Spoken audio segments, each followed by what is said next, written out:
Gravitational unit of force को continue कर रहे हैं हम। Gravitational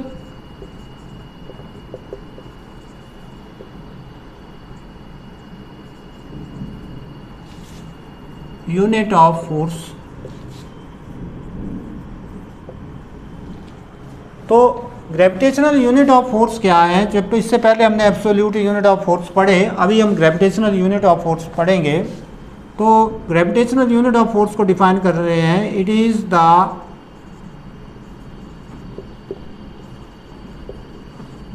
type of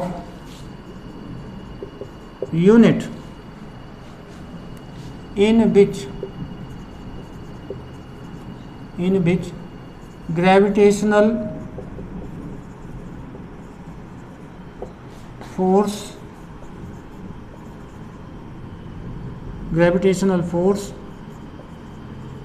produces the acceleration equal to acceleration due to gravity in the body of unit mass। Unit mass, अब देखो, it is the type of unit in which gravitational force produces the acceleration acceleration due to gravity equal to acceleration due to gravity in the body of unit mass। अब जैसे अभी हमने इससे पहले absolute unit of force पढ़ा, तो उसमें Newton आया और दूसरा आया हमारा डाइन। अब न्यूटन और डाइन की वैल्यू किसी भी प्लानेट के ऊपर चले जाओ, ये चेंज नहीं होगी, परंतु क्योंकि acceleration due to gravity planet to planet vary करती है या प्लेस टू प्लेस वेरी करती है, इसलिए ये यूनिट ऑफ फोर्स एक जगह से दूसरी जगह अगर आप जाएंगे तो ये वेरी होते जाएंगे। अंडरस्टैंड? तो क्यों वेरी होते जाएंगे? क्योंकि इसमें acceleration due to gravity change हो रही है, और जो फोर्स लग रही है बॉडी के ऊपर वो केवल due to acceleration due to gravitational force लग रही है, या उसके कारण जो एक्सेलरेशन पैदा हो रही है that is equal to acceleration due to gravity. अब इसमें दो प्रकार के आते हैं, एक आता है हमारा किलोग्राम फोर्स, तो किलोग्राम फोर्स, और दूसरा आता है ग्राम फोर्स। तो किलोग्राम फोर्स भी ग्रेविटेशनल यूनिट है और ग्राम फोर्स भी ग्रेविटेशनल फोर्स यूनिट है। तो पहले kilogram force,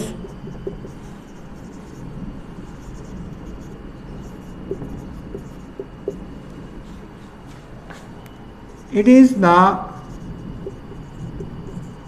type of unit in which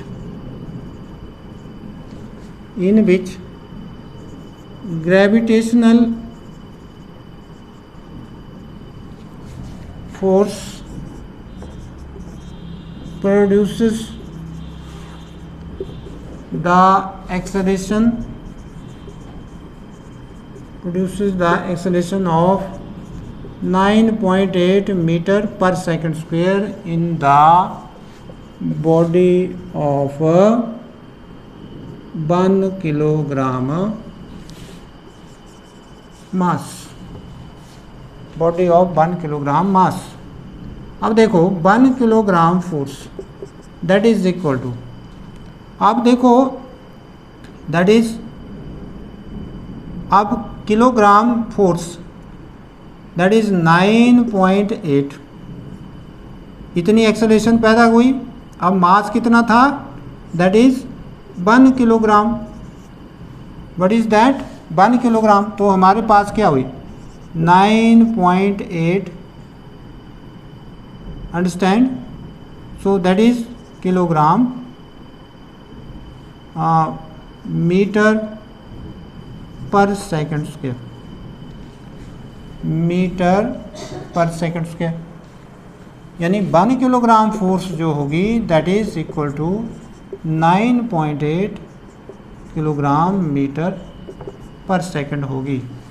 यहाँ आपका ये 9.8 acceleration due to gravity into 1 और ये पीछे आगे unit kilogram metre per second square. तो 1 kilogram force is equal to 9.8 kilogram metre per second square. आप देखो इसी में ही दूसरा जो है वो हमारा है ग्राम फोर्स। तो ग्राम फोर्स क्या है? It is the type of force, it is a type of unit in which gravitational force produces the acceleration of 980 centimeter per second square in the body of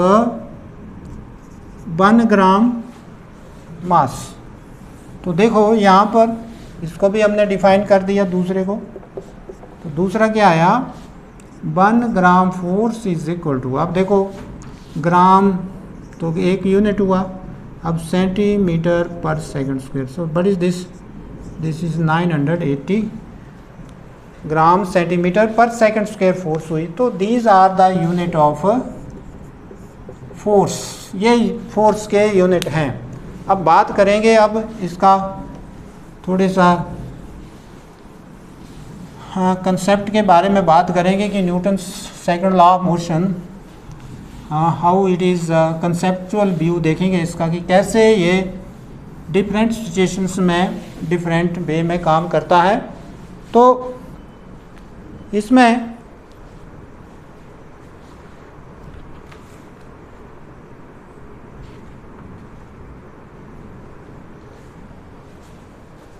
that is concept of inertial मास।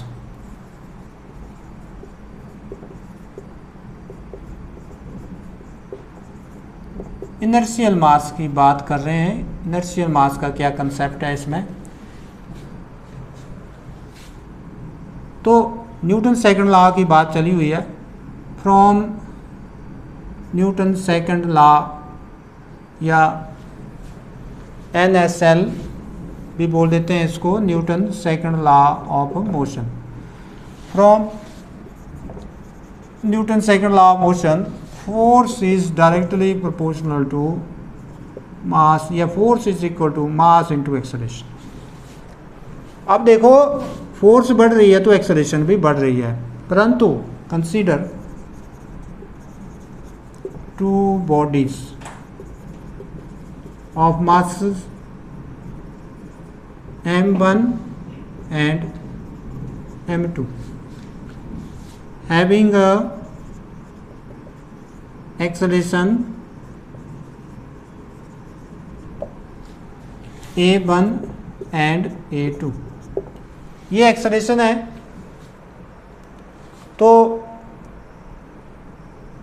अब हम देखते हैं कि हमने दोनों के ऊपर बराबर फोर्स लगाई, F बराबर लगाई। तो मान लो ये F, let F is the force on two bodies.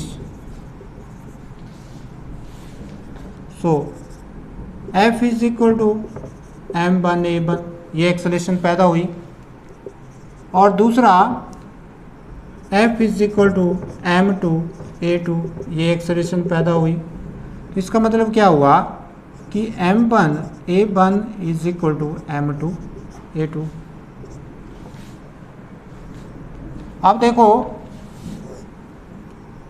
m1 upon m2, m1 इसके नीचे आ गया या फिर a1, एक्सेलरेशन नहीं निकालनी हमने। अब a1 अपॉन a2, a1 ये है तो a2 इसके नीचे आया, a1 अपॉन a2, और यहाँ क्या हुआ m2 अपॉन m1। ये a1 अपॉन a2 और यहाँ m2 अपॉन m1। तो आप देख रहे हैं कि जो लाइटर बॉडी है, consider two bodies of masses m1 m2, तो यहाँ से आप देख रहे हैं कि acceleration is inversely proportional to mass. Acceleration क्या आ रही है? Inversely proportional to mass. तो यहाँ से हम ये कह सकते हैं कि lighter body accelerate more than heavier body। जो लाइटर बॉडी है वो कम एक्सेलरेट करेगी ना, वो ज़्यादा एक्सेलरेट करेगी क्योंकि उसका मास क्या है, कम है, और जो हैवी बॉडी है वो ज़्यादा एक्सेलरेट करेगी क्योंकि उसका मास ज़्यादा ना। हैवियर बॉडी जिसका मास ज़्यादा है वो कम एक्सेलरेट करेगी, लाइटर बॉडी जिसका मास कम है वो ज़्यादा एक्सेलरेट करेगी। आप इसका एग्जांपल देख लो, जैसे आपके पास फुटबॉल है, आप उसको किक मारते हो, किक मारी आपने तो आपकी टांग की एक्सेलरेशन कम हुई, परंतु जो फुटबॉल है उसकी एक्सेलरेशन बहुत ज़्यादा हुई। क्यों हुई?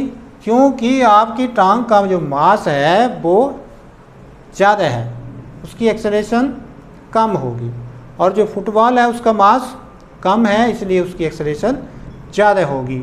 तो ये एक कंसेप्ट आ रहा है इनर्शियल मास का। तो ये जो मास है दैट इज़ इनर्शियल मास का हम कंसेप्ट ले रहे हैं। नेक्स्ट, इसी में अब हम नेक्स्ट करें तो हमारे पास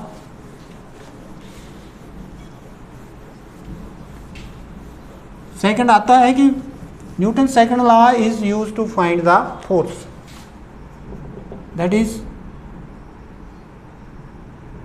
न्यूटन सेकंड लॉ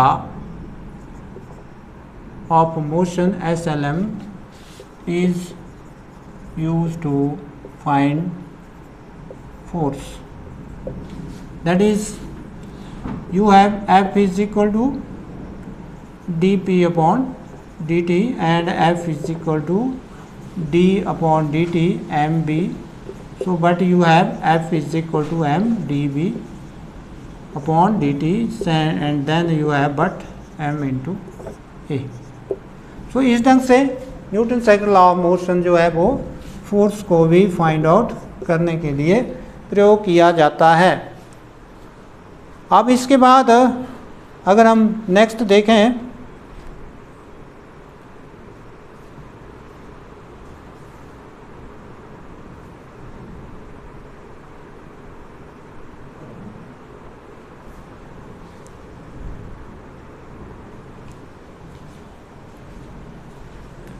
नेक्स्ट हम करने जा रहे हैं, अब ज़्यादा इसमें नहीं डिटेल में जाएंगे। नेक्स्ट हम करने जा रहे हैं इम्पल्स। इम्पल्स क्या है?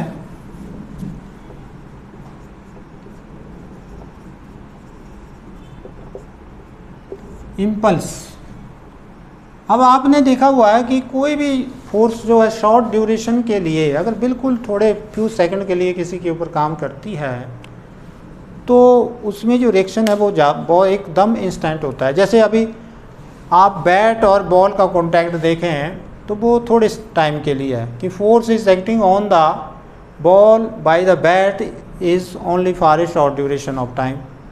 सो impact of force for a short duration of time is called impulse.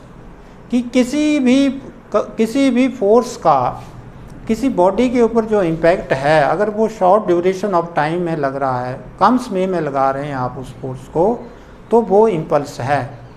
जैसे आप किसी को फिजिकली देखें, अगर हम एकदम किसी को चांटा मारते हैं तो इंस्टेंट है, वो कुछ सेकंड की बात है वो। तो that is you apply the force only for the short duration of time, that is impact of the force for the short duration of time. और वैसे भी क्रिकेट में देखें आप तो क्रिकेट में भी बैट और बॉल का जो कॉन्टैक्ट है वो शॉर्ट ड्यूरेशन ऑफ टाइम है। तो वहाँ जो बैट ने बॉल के ऊपर फोर्स लगाई है वो थोड़े समय के लिए लगाई है, फ्यू सेकंड्स के लिए लगाई हुई है। तो that is impact of force for the short duration of time is called impulse. तो इम्पल्स क्या हुआ? Impact of force on a body for short duration of time is called impulse। impulse is called impulse. Also it is the product of the force and time for which force acting on the body. It is denoted by sometime J or I. It is denoted by I और J दोनों से. कई books में I है, कई जगह J है, पर हम I लेंगे. So I is equal to F into FT. तो impact of force for the short duration of time is called impulse. तो impulse की बात चली हुई है. अब impulse के अब हम SI यूनिट लेंगे. SI unit of impulse, that is,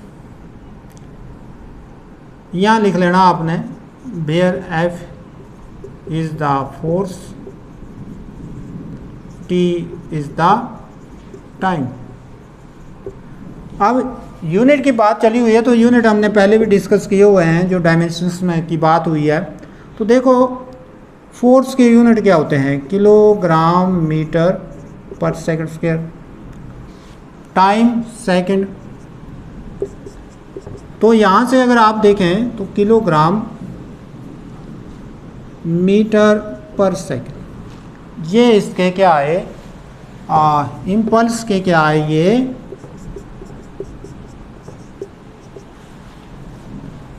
SI unit आए. और वैसे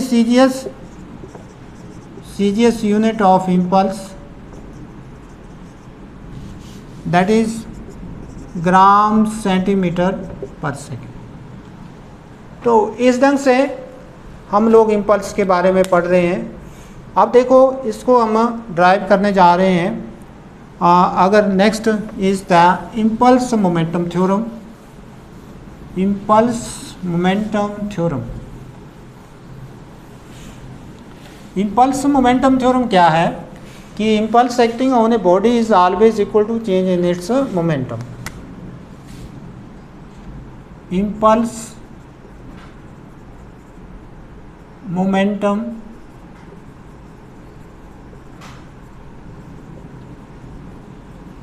theorem. Impulse acting on a body is always equal to change in its momentum, denoted by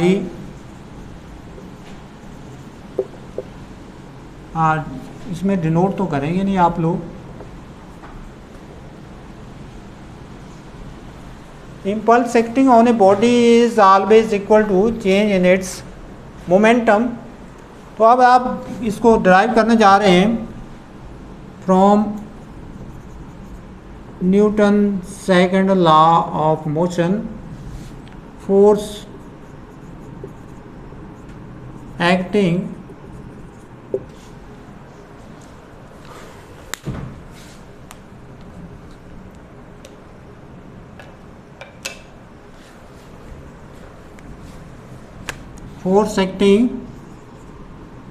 on a body is given by F is equal to dP upon dt. ये आपने पढ़ा ही हुआ है. Newton, यहाँ के आप 1 लेते हैं। अब क्या करते हैं, क्रॉस मल्टीप्लाई करते हैं इसको, dp बराबर है f dt, ये दूसरा। Let at time t is equal to t1 is equal to 0, momentum of body is p1 and at time t2 is equal to t, momentum of body is p2. So अब देखो, but D I is equal to F T, I किसके बराबर है, F T के बराबर है, और D I किसके बराबर हो गया, एफ डी टी। अब आई क्या है, इम्पल्स, इम्पल्स किसके बराबर है, फोर्स इनटू टाइम, और डी आई किसके बराबर है, फोर्स इनटू स्मॉल टाइम। तो यहाँ से आप लोग क्या कर सकते हैं कि using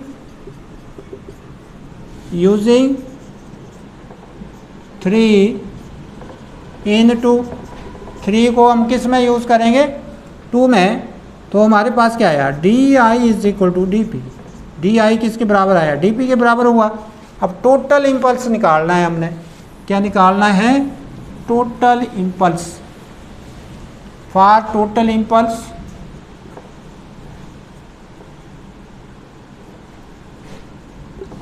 integrate both side of equation 4 from कहाँ से, t1 0 to t2 is equal to t and p1 to p2 momentum. अब देखो I इज